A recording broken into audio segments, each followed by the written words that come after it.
분가하자. 그렇게 저희는 아이를 낳을 때까지 시모의 비위를 맞춰주며 꾹 참기로 했습니다. 하지만 시모는 매일마다 저에게 아들이 아니면 두고 보라며 협박 아닌 협박을 했어요.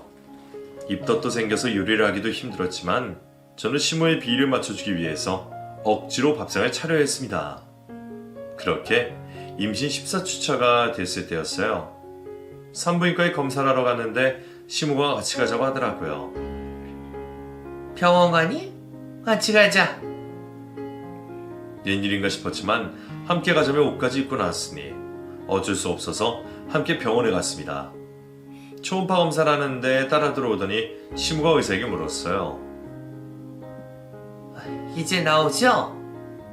아이 성별 말씀이신가요? 그럼 뭐겠어요? 뭐예요? 아들이에요? 딸이에요? 어디 봅시다. 아이고 공주님이네요. 축하드립니다. 의사의 말에 시어머니가 버럭 소리 질렀습니다. 축하? 지금 장난해? 사람 놀리냐고? 야 됐어. 더 볼 것도 없어. 가자. 시어머니는 그대로 저를 끌고 집으로 향하며 귀에 가시가 박히도록 궁시렁댔어요. 그럴 줄 알았지. 네 복에 무슨 아들이니? 딸? 참 하나부터 열까지 하나도 마음에 드는 게 없네. 어떻게 딸을 임신해? 아유 내 팔자야. 차라리 죽어라 죽어. 정말 속사포처럼 폭언을 하는데 저는 언제나 그랬듯이 한 귀로 듣고 한 귀로 흘리려고 노력했습니다. 그리고 그날 저녁에 시어머니가 주방에서 저녁을 차렸어요. 어머니 제가 할게요. 아니다. 오늘은 내가 할 테니 넌 들어가 있어. 저한테 퍼부은 게 속으로는 미안했나 보다라고 생각했습니다. 그리고 남편에게 전화를 걸었어요. 당신 언제 퇴근해? 오늘 회식이 있어서 늦을 것 같은데 왜? 글쎄 어머님이 웬일로 저녁을 차려주신다네. 나더러 들어가 있으래. 그리고 우리 씩씩이 공주님이래. 어머님이 오늘 그걸로 잔소리 하시더니 미안하셨나봐. 정말? 우와 나리 닮은 딸 낳고 싶었는데 잘됐다. 적당히 눈치 봐서 일찍 들어갈게. 알았어. 저는 어쩐지 기분이 좋았어요. 그리고 깜빡 잠이 들었습니다. 눈을 뜨니 신우이가 저더러 밥 먹으라고 나오라고 소리를 지르더라고요. 언니 일어나. 저녁 먹어. 잠만 퍼질러 자네. 저는 그 목소리에 번뜩 잠에서 깨서 주방으로 갔습니다. 반찬은 제가 아침에 했던 거고 국만 미역국으로 새로 끓여놨더라고요. 이거 차리는데 뭘 그렇게 생색을 냈나 속으로 어처구니가 없었습니다. 얼른 먹어. 네 어머니 잘 먹겠습니다. 그리고 아무 생각 없이 미역국을 떠먹었습니다. 시모와 신우가 그런 저를 보며 킥킥 대며 웃더라고요. 더 먹어. 어때네 맛있지? 맛이 좀 뭐? 내가 너 먹인다고 소고기까지 사놓고 푹 끓인 미역국인데 맛이 없다고? 시어머니의 닥달에 저는 꾹 참고 억지로 미역국을 한 그릇 싹 비웠습니다. 그런데 뭔지 알 수 없는 희한한 쓴맛이 느껴져서 괴로웠어요. 그러고 나서 설거지를 하다가 저는 복통을 느끼며 기절하고 말았어요. 희미한 정신을 붙잡고 있는데 퇴근한 남편이 쓰러진 저를 보며 다급하게 제 이름을 외치는 소리를 듣고 완전히 정신을 잃어버렸습니다. 눈을 떠보니 병실이었어요. 제 옆에서 남편이 시모에게 고함을 지르고 있었습니다. 당신이 인간이야? 어떻게 살충제를 먹여? 이거 살인 미수야 알아? 난 분명 딸 낳지 말라고 했다. 딸 낳아서 어디다 쓸 건데? 너를 위해서 한 일이야. 웃기지 마. 당신 난 절대 용서 못해. 그 대화를 듣고 저는 모든 상황을 알게 됐고 눈물을 터뜨렸어요. 어머니 일부러 그런 거예요? 여보 우리 씩씩이는 어떻게 됐어? 나으라 미안해. 그렇게 저는 시어머니의 상상도 하지 못할 악독한 짓으로 인해서 유산을 하고 목숨까지 잃을 뻔했습니다. 신우이도 이미 시모와 함께 작당 모의에서 꾸민 일인 게 틀림없다는 생각이 들었어요. 의사는 앞으로 임신을 하기 어려울 거라는 청천벽력 같은 말을 했어요. 퇴원을 한 후 저는 한동안 무기력하게 생활했습니다. 그렇게 꿈꾸던 행복한 가정을 이룰 수 있을 거라고 생각했는데 그걸 이룰 수 없어진 거예요. 남편은 시모와 신우에게 한바탕 퍼붓고 나서 저를 데리고 시댁을 나왔습니다. 저는 일을 더 이상 할 수가 없었어요. 정말 곧 죽어도 이상하지 않을 심리 상태였습니다. 그런 저에게 남편은 요가와 명상 수업을 들어보라며 학원을 끊어줬어요. 저는 요가를 하고 명상을 하며 아물지 못할 줄 알았던 상처를 조금이나마 씻어내며 지냈습니다. 제가 삶을 지속할 수 있는 힘이 되었어요. 열심히 하다 보니 요가 자격증도 취득하고 어느새 저는 전문가가 되어 있었어요. 제가 상태가 조금 회복되자 남편이 저에게 말했습니다. 나은아, 우리 한국 뜨자. 너나 나나 여기서 받은 상처가 너무 많다. 우리 미국 이민 가서 새로 시작하자. 나 미국 병원에서 물리치료사 일할 수 있어. 남편의 말에 저는 희망의 빛이 내리쬐는 듯한 기분이 느껴졌어요. 그래, 다 털고 떠나자. 아무도 모르는 곳으로 가서 새로 시작하자. 이런 용기가 생겼습니다. 그리고 저희는 미국 이민 준비를 시작하고 남편은 미국에서 물리치료사 일을 구했습니다. 일을 구하자마자 미국으로 가서 살기 시작했어요. 저는 미국 캘리포니아에서 요가, 명상원에서 강사를 일했고 남편은 남편의 능력을 인정해주는 곳에서 물리치료사로 일을 했습니다. 낯선 땅에서 적응하기 힘들 줄 알았는데 한국에 살면서 괴로웠던 기억만 있어서인지 새로운 곳에서 오히려 적응하기가 더 쉬웠어요.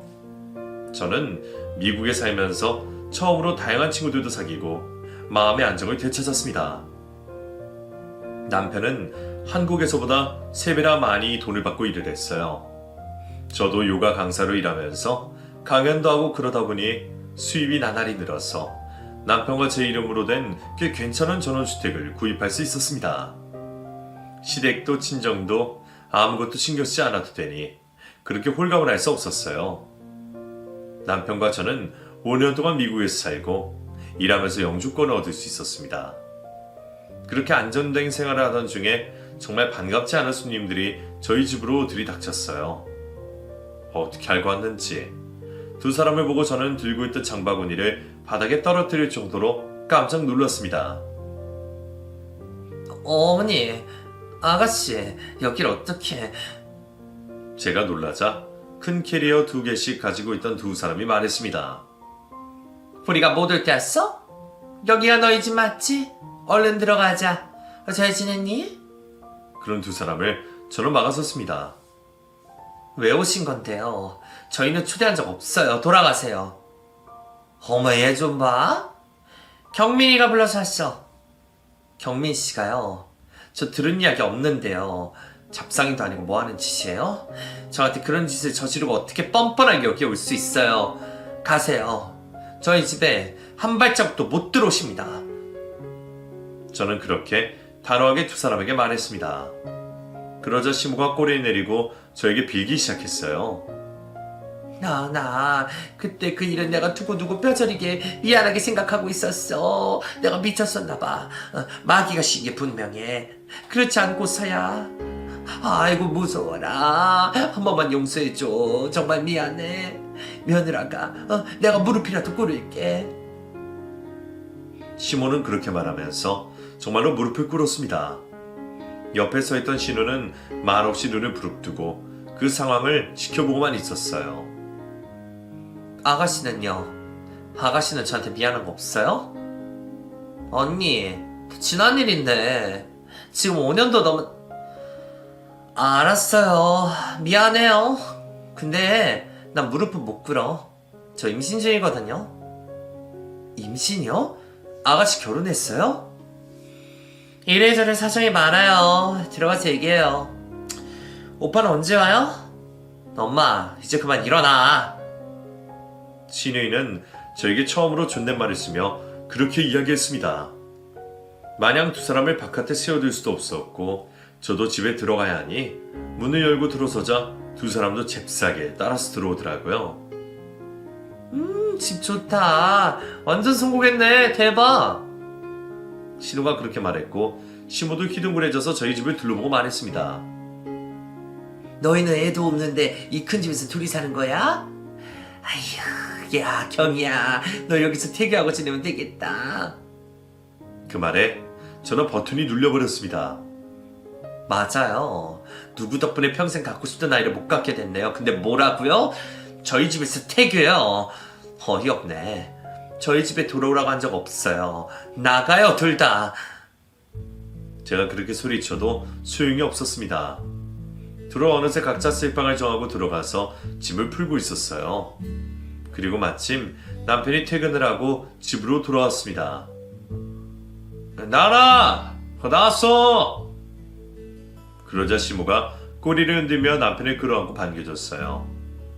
우리 아들 이게 얼마만이야? 보고 싶었어. 아이고, 더 잘생겨졌네.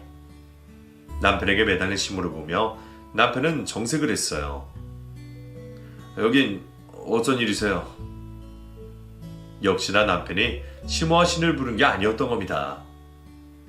어쩐 일이긴? 아들이 미국에 나가서 산다는데 엄마가 한번 와봐야지. 누가 반가워한다고 여기로 오세요? 염치 없는 사람인 건 알았는데 정신이 어떻게 된 거 아니세요? 예.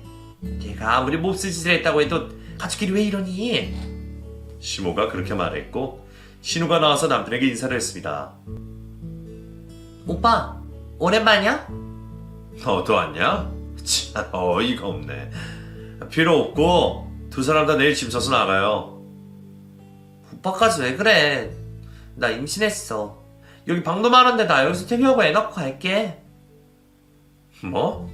아이를 임신해? 너 결혼 안 했잖아. 애 아빠가 누군데? 남편의 물음에 신우도 시모도 얼굴이 하얗게 질리더라고요. 그게 중요해? 아빠도 모르는구나. 참나. 뱃속에는 딸이냐 아들이냐? 남편의 물음에 시모가 대답했습니다. 아이고, 우리 아들답지 않게 무슨 그런 질문을 해. 왜요? 엄마가 아들 아니면 안 된다면서요. 우리 나은이 그렇게 만들고 괜히 너 딱 말해. 아들이야 딸이야. 남편이 몰아붙이자 두 사람은 아무 말도 하지 못했습니다. 그 모습을 보며 남편이 콧방귀를 차고 이야기했어요. 참나. 뭐하니 딸이구나. 엄마 경이 딸이래요. 엄마 창고에 가서 살충제 가져오세요. 남편이 화를 참지 못하고 그렇게 윽박을 지르니 저는 속이 후련했고 두 사람은 몸을 베베꼬며 어쩔 줄을 몰라 했어요. 지금은 저녁이니까 봐줄게. 꼴도 보기 싫으니까 내일 아침 일찍 내 눈에 띄지 말고 꺼져. 남편은 그렇게 말하고 저를 데리고 방으로 들어갔습니다. 그리고 저에게 계속 미안하다고 하더니 분명히 무슨 일을 저지르고 온 게 틀림없다고 했어요. 저 두 인간이 이렇게 난데없이 날 찾아온 인간들이 아니야. 분명히 무슨 일이 있을 거야. 그리고 남편은 한국에 있는 지인들에게 수소문을 해서 두 사람이 그간 저지른 행적에 대해 알 수 있었습니다. 여러 군데에서 통화를 마친 후 한숨을 내쉬며 남편이 말했어요. 나나, 저 인간들 사기 용의자로 수배 중이래. 뭐라고? 사기? 두 사람은 한국에서 돌아가신 시아버지 재산으로 사치를 부리고 살았어요. 거기까지는 알았습니다. 그런데 그 돈을 다 쓰고 나서 신우와 시모는 신우가 학원을 차린다고 거짓말을 하고 지인들에게서 거액의 투자금을 받고 그 돈도 사치하고 도박하는 데 다 써버린 거였어요. 그렇게 사기를 치고 쫓기는 신세로 해외를 떠돌다가 캘리포니아까지 온 거였습니다. 그리고 와서도 정신 못 차리고 카지노를 하다가 돈을 다 잃고 어떻게 저희 집을 알고 찾아왔던 것이었어요. 모든 사실을 알고 나자 정말 분통이 터졌습니다. 그 인간들은 한 번도 저에게 저지른 일에 관해서 반성한 적이 없던 거였어요. 경이 전년 유흥을만 빠져 살다가 덜컥 임신한 모양이야. 저 범죄자들 어떻게 해야 하냐? 남편의 물음에 제가 대답했습니다. 신고해야지. 한국에 있는 담당 경찰한테 전화해 여기 있다고. 그렇게 남편과 저는 한국 경찰에게 사기 용의자가 저희 집에 있다고 알렸습니다. 한국 경찰은 미국의 인터폴을 요청했어요. 그리고 다음날 아침에 미국 경찰이 저희 집으로 들이닥쳐서 두 사람은 연행해 갔습니다. 날 왜 잡아가? 나랑 경민아 대신 말 좀 해줘. 나 지은 죄 없어. 시모의 외침에 제가 대답했어요. 지은 죄가 왜 없어요? 나 죽이려고 했던 죄, 내 아이 죽인 죄, 사람들 돈 뜯어내고 불법 도박한 죄. 당신이 지은 죄가 수만가치인데. 뭐라고? 아이고 나 살려. 경이년아, 너 때문에 내가 지금 이게 무슨 꼴이야. 여기 와서 빌부터 살면 된다고 니년이 그랬잖아. 시모가 신우에게 다가치자 신우가 시모에게 소리쳤습니다. 엄마 때문이지. 이게 왜 나 때문이야. 엄마가 날 이렇게 만들었잖아. 오빠 언니, 저도 피해자예요. 저 좀 대변해줘요. 제발요. 신우의 말에 남편이 담담하게 말했어요. 두 사람 다 똑같은 인간들이야. 그렇게 계속 인간 이하로 사라져서 고맙네. 이제야 내 손으로 감옥에 쳐넣을 수 있게 됐어. 30년 먹은 체중이 가라앉는 기분이네. 잘 가. 다신 보지 말자. 그렇게 두 사람은 미국 경찰에게 연행이 된 후에 한국으로 보내졌습니다. 인천공항에서 대기 중이던 경찰에게 바로 체포가 됐다고 들었어요. 그리고 지인들을 통해 두 사람이 거액의 벌금과 징역 5년까지 선고받게 됐다는 소식을 들었습니다. 두 사람은 교도소에서 편지를 써서 저희 집으로 보냈어요. 요약하자면 죽을 죄를 지었다. 너희 아니면 우리는 여기서 어떻게 버티냐. 조금만 도와줘라. 이런 내용의 편지였습니다. 하지만 저는 두 사람이 전혀 죄를 뉘우치고 있다는 생각이 들지 않았어요. 완전히 연을 끊어버렸습니다. 신우는 아빠도 모르는 애를 구치소에서 나왔다고 하더라고요. 자업자득이 이럴 때 쓰는 말인가 봅니다. 저와 남편은 앞으로는 무슨 일이 있어도 두 사람과 얽히지 말자고 다짐했어요. 나나, 남들이 보면 정말 이상하게 들리겠지만 엄마랑 경이 그냥 감옥 가니까 이제야 속이 우려나라. 그래도 싼 인간들이니까. 너도 그래? 이제 우리 그 산을 다 잊어버리고 우리끼리 행복하게 보란듯이 더 잘 살자. 경민씨도 나도 그동안 고생 많았잖아. 그래, 나나. 이제 다 잊자. 그렇게 저희는 과거를 모두 잊고 현재를 충실하면서 미국 생활을 했습니다. 그리고 저희 부부에게 기적 같은 일이 생겼어요. 요가를 하는데 자꾸 속이 미스거려서 병원에 갔더니 제가 임신이라고 했습니다. 믿을 수가 없어서 몇 번을 되물었는데 그냥 임신도 아니고 쌍둥이를 임신했다고 하더라고요. 저는 믿을 수 없는 기쁜 소식을 남편에게 제일 먼저 알렸습니다. 여보, 경민씨, 나 임신이래. 이란성 쌍둥이. 뭐? 정말? 그게 정말이야? 나은아. 뭐야, 당신 울어?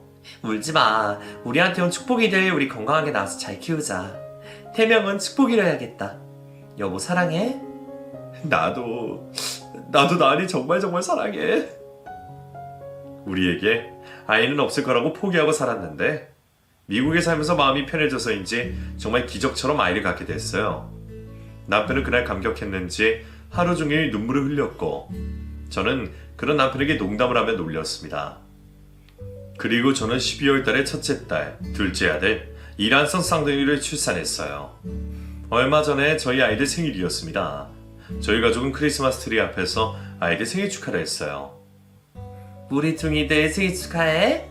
엄마 아빠 딸 아들로 태어나서 고마워요. 저도 엄마 아빠 사랑해요. 나도 엄마 아빠 엄청 사랑해요. 저희 아이들은 한국 나이로는 5살이네요. 두 아이에게 한국어로도 영어로도 교육하고 있어요. 나중에 어른이 되어도 한국어가 서툴지 않게 키우려고 합니다. 그리고 올해는 한국에 여행을 갈 계획도 있어요. 엄마 아빠의 모국을 보여주고 싶은 마음에 가보려고 합니다. 신우와 시모는 이제 출소를 앞두고 있을 겁니다. 아니, 출소를 했는지도 모르겠네요. 두 사람이 어디서 죽든 잘 살든 제 알 바 아니네요. 남편도 제 생각과 동일하고요. 남편도 저도 가족으로 인해서 정말 지옥 같던 삶을 버티고 살았어요. 그런데 그런 둘이 만나서 완벽한 가정을 이룬 게 정말 행운이라고 생각합니다. 저희 둘은 이제 아픈 모든 상처들을 다 극복했어요.